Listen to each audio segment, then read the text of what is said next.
Okay, sit with this. Let's start right here. All work works. Let that land in your spirit for a moment because if you've been doing everything right, but still wondering if it's all for nothing, this is your reminder. Nothing you do is wasted. The question isn't if it's working or if it's going to work. The question is how. So let's get into this thing like this. I want to ask you, have you ever felt like you're working hard, grinding, pushing, but still not seeing results? Are you wondering what it's all for? And if you're even on the right path? Have you asked, what is this work really doing? To me, for me, through me? If that's you, pull up. Let's talk about the spiritual science behind your hustle. Let's decode the difference between effort that elevates and effort that exhausts. Let's go. Welcome to the Lifestyle Expansion Blueprint, where we dive deep into the mind, body, and soul of success. I'm your host, Gray, and here we believe that true growth begins from within. Whether you're seeking personal transformation, professional elevation, or simply looking to expand your life's possibilities, you're in the right place. Together, we'll explore the strategies, insights, and metaphysical principles that empower you to manifest the life you truly desire. So take a deep breath, open your mind, and let's embark on this journey of expansion. Your next level begins now. All right, welcome back. I'm just going to jump right in. Say Galatians 6 and 7 says, do not be deceived. God cannot be mocked. A man reaps what he sows. Now, I know you've heard that before, but that's not just about karma. It's not just about crops in the ground. It's energetic law. It's metaphysical principle. It's neuroscience and soul science all wrapped in one. Your work is always producing something. The issue is discernment. There are three types of work. The first type is work that's working for you. It's aligned, it's on purpose. It may be hard, but it's holy. The second kind is work that's working on you. It's refining, uncomfortable, shaping your discipline, character, and vision. And the third kind of work is work that's working against you. It's draining, out of sync, born from guilt, fear, or performance. The grind ain't always God. Sometimes what you call working hard is really you avoiding stillness. You're avoiding healing. You might be avoiding the truth. Genesis 2 and 15 says, the Lord God took the man and put him in the garden to work it and to take care of it. Before there was sin, before there was struggle, there was assignment. There was work. Work isn't punishment. It's partnership with the divine. Your God is your partner. Your business, your art, your ministry, your healing, even your self-discipline. It's all sacred. It's all divine, but only when it's done in alignment. Work can either help you elevate your frequency or reinforce your trauma. You've got to check your motivations. You've got to check your intentions because everything you do is either fertilizing your purpose or fatiguing your soul. So let's go deeper. Sometimes we grind out of guilt. We believe we should be working harder. We should be doing more. We build from fear. We say yes from people pleasing, not from power. That's not discipline. That's dysfunction in disguise. We're a little Bible heavy this episode, and that's okay. Because much like writing a research paper or dissertation or thesis, I want to give references. And when you're talking about the concepts of a spiritual nature, it helps when you use spiritual references. That being said, Psalms 127 and 1 says, unless the Lord builds the house, Those who build it labor in vain. Translation: if your work is coming from ego, not essence, it might be building you as a platform, but it might also be building you a prison. I think I want to say that again.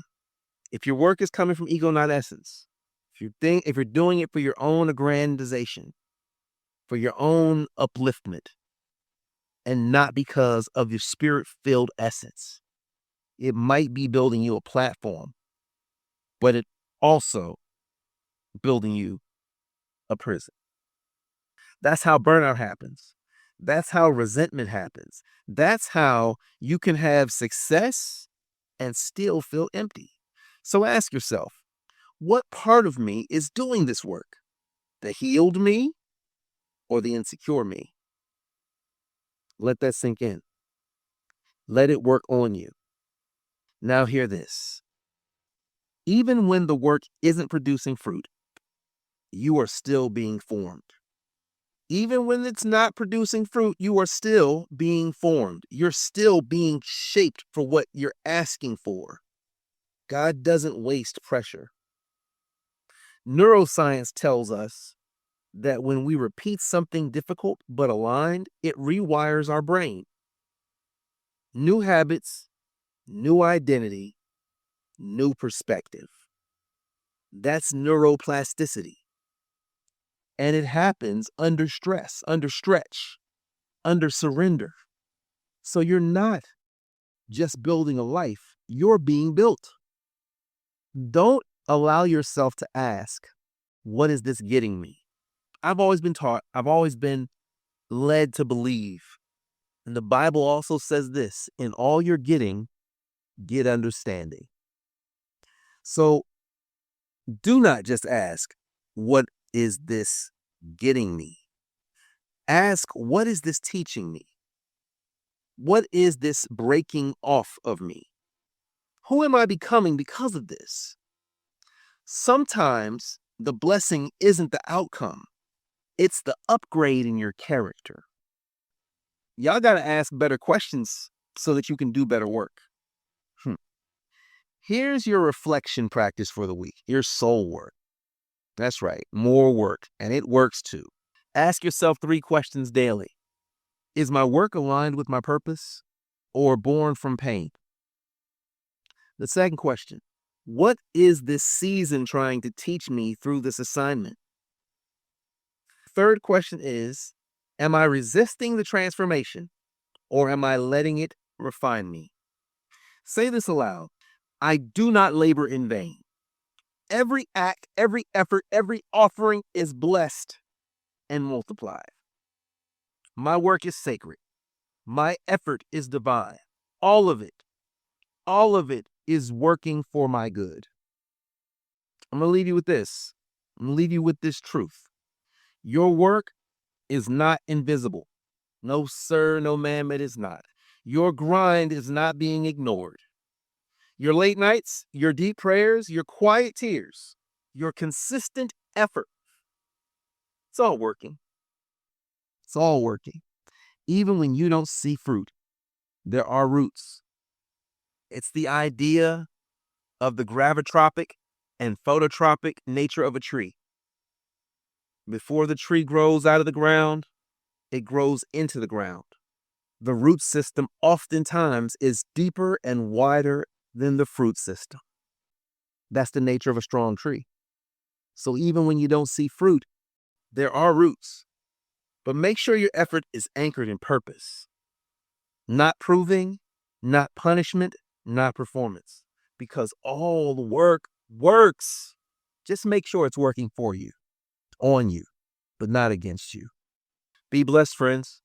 I ordinarily would end this episode with a call to action, and I would tell you to join the Billionaire Brain Trust or continue to listen to the Lifestyle Expansion Blueprint.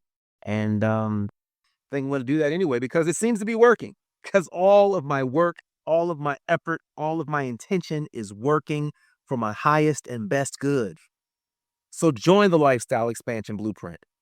Listen to the podcast as frequently as possible. Let it sink in. Let it soak in. And if you're ready to expand to the next level and to grow your life and your business and your whole essence for the world to see, if you're ready for your work to begin to mean something to you, for you, and not against you, won't you join the Billionaire Brain Trust and let's do it together? It's my honor to continue to provide this content, and I'll see you next week. But I want you to remember that all that work you're doing, it's worky. Be blessed, friend. Stay expansive. Thank you for joining me on this episode of the Lifestyle Expansion Blueprint. My hope is that you're leaving with new insights and the tools to help you craft the life you envision. Remember, your blueprint for success is already within you. It just needs to be unlocked. If this episode resonated with you, be sure to subscribe, leave a review, and share it with someone who's ready to expand their life. Until next time, I'm Gray. Keep building, keep growing, and always stay in alignment with your highest self.